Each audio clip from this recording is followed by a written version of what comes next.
4ஆம் திருமுறை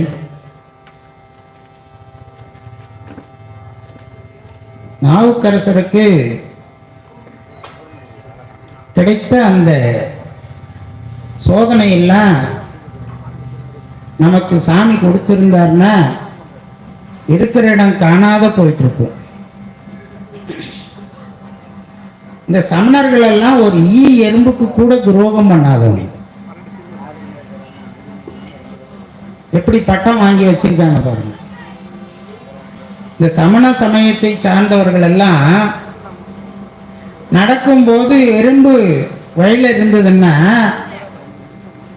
அந்த எறும்புக்கு நாம எந்த தீங்கும் செய்யக்கூடாதுன்னு அந்த மயில் இறகு இருக்கு பாருங்க, அதை எடுத்து அந்த மயில் இறகுல கொஞ்சம் தள்ளி வச்சுட்டு அப்புறம் காலை வைப்பாங்க. எவ்வளவு உயர்ந்த எண்ணம் பாருங்க. அப்படிப்பட்ட சமணர்கள் நாவுக்கரசர் பெருமான, நாவுக்கரசர் உயிர் இல்லையா? அவரும் நம்மள மாதிரி தானே, ஒரு உயிர் தானே. நாவுக்கரசரை இந்த சைவ சமயத்திற்கு மாறிவிட்டார் என்கின்ற ஒரே காரணத்தினால அவர் என்ன செய்யறாங்க, முதல்ல அந்த சுண்ணாம்பு சூளை கொதிக்கிற அந்த சுண்ணாம்பு கால்வாயில் அந்த வீடு மாதிரி இருக்கும், ஒரு சின்ன டோர் இருக்கும், அதுக்குள்ள சுண்ணாம்பெல்லாம் தயார் பண்ணுவாங்க. அதுக்குள்ள வச்சு 7 நாள் போட்டுனாங்களாம். இது சமணர்கள் பண்ற வேலையா? ஒரு எறும்புக்கே துரோகம் பண்ணாதவங்க நாவுக்கரசர் பெருமான கொண்டு போய் அந்த சூளையில உள்ள வச்சு 7 நாள் போட்டுனாங்க. நாமளா இருந்தா எல்லாம் சாம்பல் தான். ஆனா நாவுக்கரசர் பெருமான் அங்க போய் சாமியை பத்தி நினைக்கிறார். மாசில் வீணையும் மாலை மதியமும் வீசு தென்றலும்னு பாடுறார். இது எங்கிருந்து வந்ததுன்னா ஈசனுடைய அந்த திருவடி நிழல்ல இருந்து வருதான். அவருக்கு நமக்கெல்லாம் வருமா? நிச்சயம் வராது. ஏன்னா நமக்கு அந்த நினைப்பெல்லாம் இல்லை, அதனால வர்றதுக்கு வாய்ப்பு இல்லை. அப்படியே அந்த பதிகத்தை பாடி அந்த சூளையில அந்த நெருப்புல சாமி அவருக்கு ஏசி மாதிரி ஒரு குளிர்ச்சியை கொடுத்திருக்கிறார் அப்படின்னு சொல்லியிருக்கார். அதெல்லாம் அவருக்கு மட்டும்தான் தெரியும். 7 நாள் பொறுத்து எப்படியும் வெறும் சாம்பல் தான் இருக்கும் அப்படின்னு சொல்லி அந்த கதவை திறக்கிறாங்க. திறந்த உடனே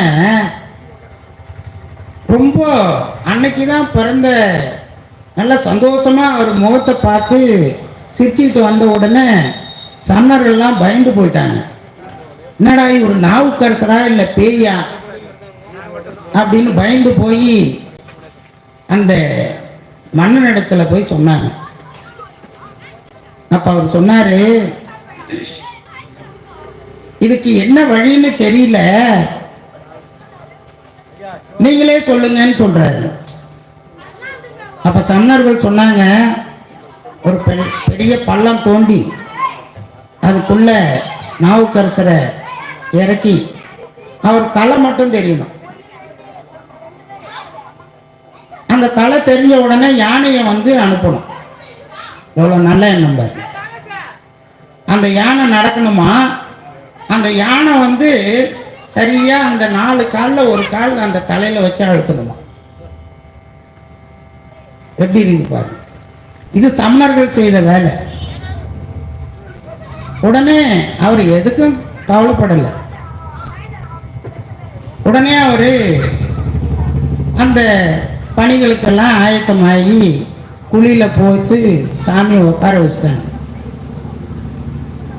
அப்ப இந்த பாடலை பாடுறாரு. நாமளா இருந்தா ஐயோ அம்மான்னு கத்துவோம். நாவுக்கரசர் பெருமான் சொல்றாரு, அஞ்சுவது யாதொன்றும் இல்லை, அஞ்ச வருவது இல்லை அப்படின்றாரு. நம்மளால சொல்ல முடியுமா? அப்படிப்பட்ட ஒரு பாடலை அவர் பாடி காட்டுறார். அந்த நிறையில பாடுறார். இதை ஏன் நான் சொல்ல வர்றேன்னு சொன்னா, நமக்கெல்லாம் துன்பம் இருக்குது, துன்பம் இல்லாத மனுஷனே கிடையாது. யாராவது எனக்கு துன்பமே இல்லை அப்படின்னு சொன்னா நான் நல்லா பொய் சொல்றான்னு அர்த்தம். நமக்கெல்லாம் துன்பம் இருக்குது. அப்பொழுது நாம என்ன செய்ய வேண்டும் என்று சொன்னால், இப்படிப்பட்ட அருளாளர்களுடைய துணையை நாம் நாட வேண்டும். அப்படிப்பட்ட துணையை நாடுகின்ற பொழுது நமக்கு இறைவனுடைய திருவருள் நமக்கு நிச்சயமாக கிட்டும். அப்படிப்பட்ட திருவருளை பெற்று தரக்கூடிய ஒரு அற்புதமான பாடல். நாம் இப்பொழுது அஞ்சவே கூடாது எந்த துன்பத்திற்கும் என்ற நினைப்போடு நாம் இந்த பாடலை பாடி மகிழ்வோமாக.